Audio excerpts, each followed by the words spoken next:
திருச்சிற்றம்பலம். முதலாம் திருமுறை. அருளியவர் திருஞான சம்பந்தர். தலம் சீர்காழி திருக்கழுமலம். 129வது பதிகம். சுவாமி பிரம்மபுரீஸ்வரர் அம்பாள் திருநிலை நாயகி.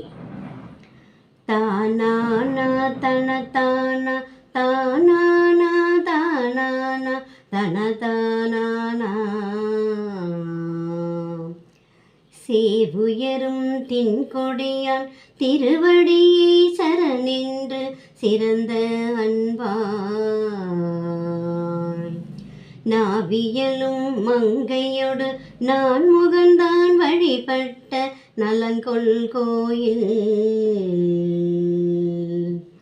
வாவிதொரும் வன்கமலம் முகம் காட்ட செங்குமுதம் வாய்கள் காட்ட காவியிரும் கருங்குவலை கருணைதல் கண் காட்டும் கழுமலமே